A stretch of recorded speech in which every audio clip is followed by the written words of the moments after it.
अरे लखन भाई, अब बस भी कर। देख सूरज ढल गया है और अब तो भूख भी बहुत जोरों से लग रही है। चल अब घर चलते हैं, बाकी काम कल देख लेंगे। नहीं मंगल, ये काम आज ही खत्म करना पड़ेगा। देख बारिश का मौसम हो रहा है।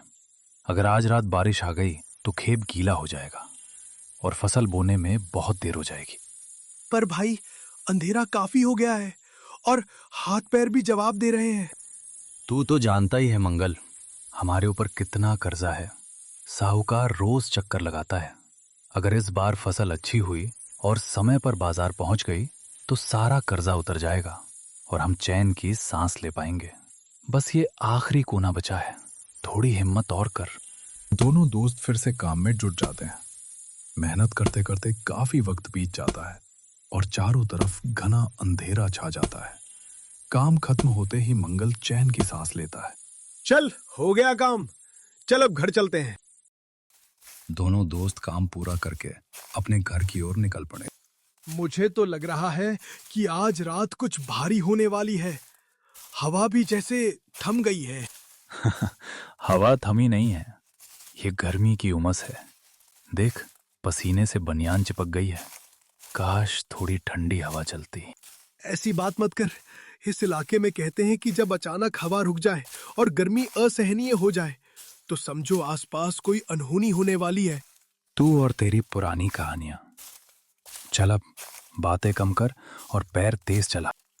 दोनों दोस्त अपनी कुदाल उठाकर पगडंडी पर चल रहे हैं। सूखे पत्तों पर उनके पैरों की आहट गूंज रही थी। तभी अचानक मंगल ठिठक कर खड़ा हो गए। लखन, रुक, सुन। अब क्या हुआ? क्यों रुक गया? पीछे देख। तुझे ऐसा नहीं लगा कि जैसे हमारे रुकते ही कोई और भी रुका है? कोई हमारे कदमों की ताल मिलाकर चल रहा है। पागल हो गया है क्या? पीछे सिर्फ अंधेरा और ये झाड़ियां हैं, कोई नहीं है वहां। चल, बेफसूल का वहम मत पाल। वहम नहीं है भाई, मेरी पीठ में सिहरन हो रही है।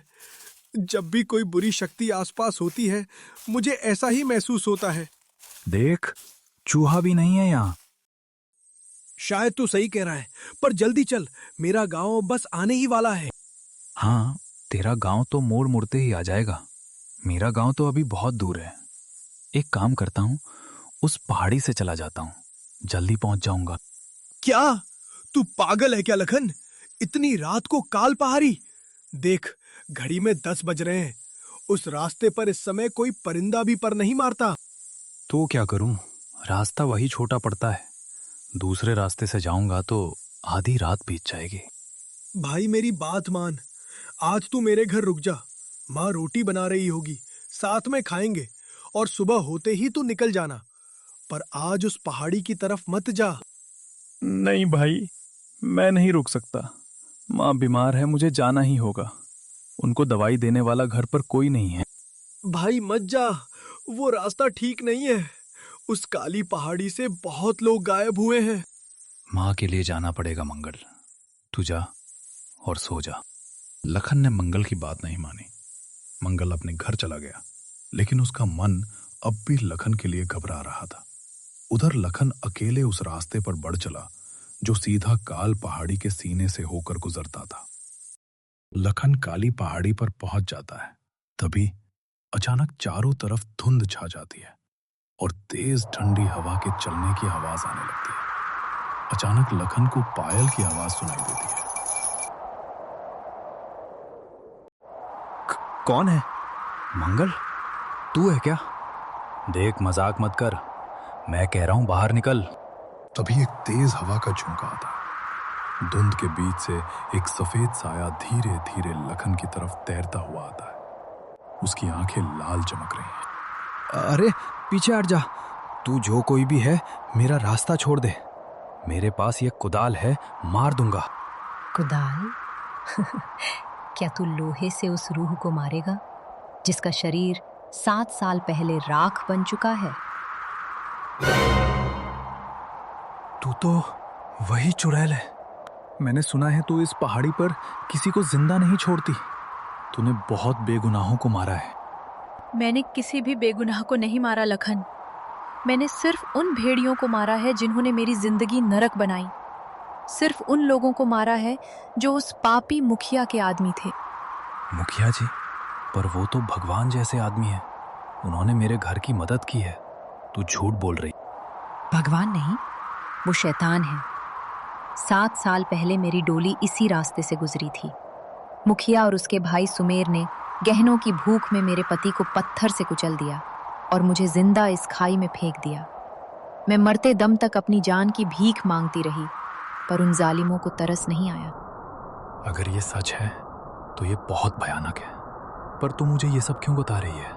मैं तो बस अपनी माँ के पास जाना चाहता हूँ। क्योंकि तेरी माँ मर रही है लखन। उसकी सांसें उखड़ रही हैं और तेरे पास उसे बचाने के लिए फूटी कौड़ी नहीं है। तुझे कैसे पता? हाँ, माँ बहुत बीमार है। कोई दवाई काम नहीं कर रही। डॉक्टर ने हाथ खड़े कर दिए हैं। मैं उन्हें ठीक कर सकती हूँ लखन। मैं रूह हूँ। मैं जान ले भी सकती हूँ और जान बचा भी सकती हूँ। तू मुझे इंसाफ दिला, मुखिया का असली चेहरा गांव के सामने ला, और मैं तेरी माँ को फिर से पैरों पर खड़ा कर दूंगी। क्या तू सच कह रही है? तू मेरी माँ को बचा लेगी? हाँ, मुखिया के आंगन में जो पुराना बरगद का पेड़ है, उसके नीचे उसने एक संदूक छिपाया है। उस संदूक में मेरा खून से सना दुपट्टा और वो कंगन है जिसे मुखिया ने अपनी जीत का इनाम समझा था। वो सबूत निकाल के ले आ। मुखिया सलाखों के पीछे होगा और तेरी माँ मौत के मुंह से बाहर। तू इतनी शक्तिशाली है। तू हवा बदल सकती है, तू गायब हो सकती है। फिर ये सब तू खुद क्यों नहीं कर लेती? जाकर खुद अपना बदला ले और उस मुखिया को खत्म कर दे। तुझे मेरी क्या जरूरत? तुझे क्या लगता है मैं यहाँ शौक से बैठी हूँ? मैं इस पहाड़ी से दूर नहीं जा सकती लखन।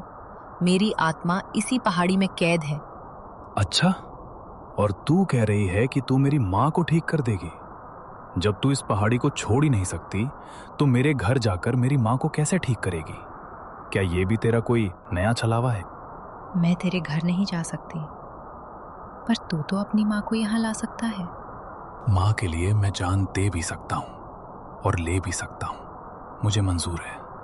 मैं कल ही वो संदूक निकालूंगा। सौदा पक्का रहा लखन। कल रात इसी पहाड़ी पर मैं तुम्हारा इंतजार करूंगी।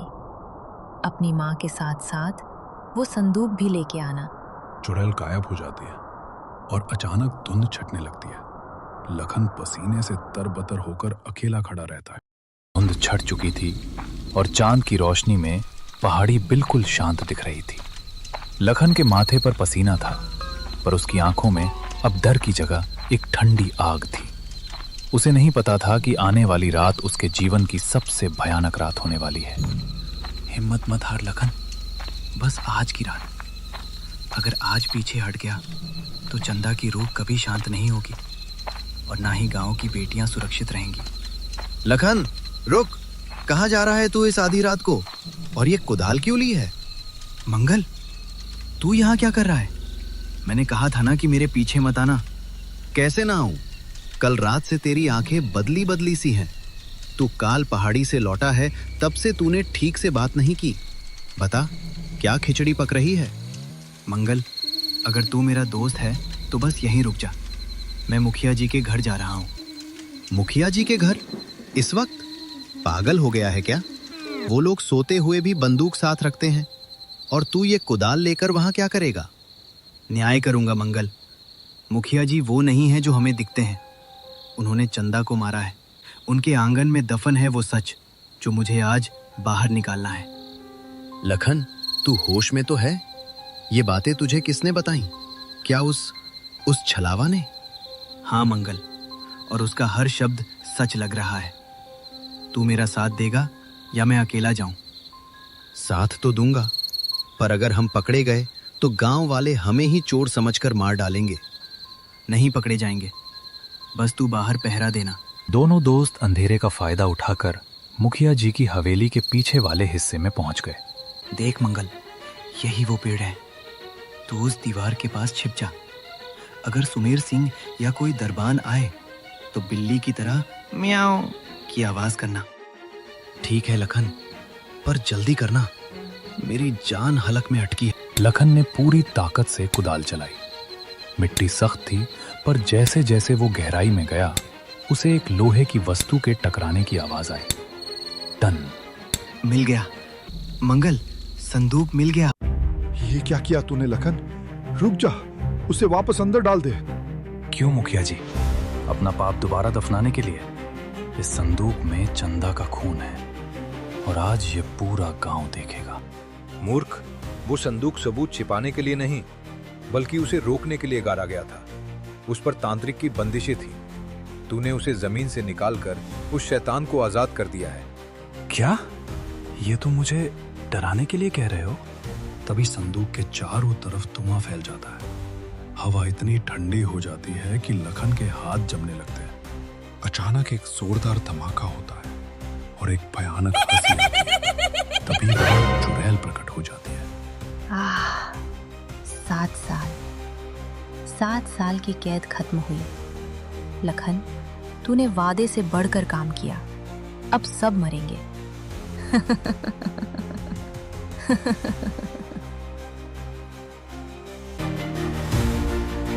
अगर आपको कहानी अच्छी लगी हो तो वीडियो को प्लीज लाइक करें। ऐसे ही वीडियो देखने के लिए चैनल जरूर सब्सक्राइब करें।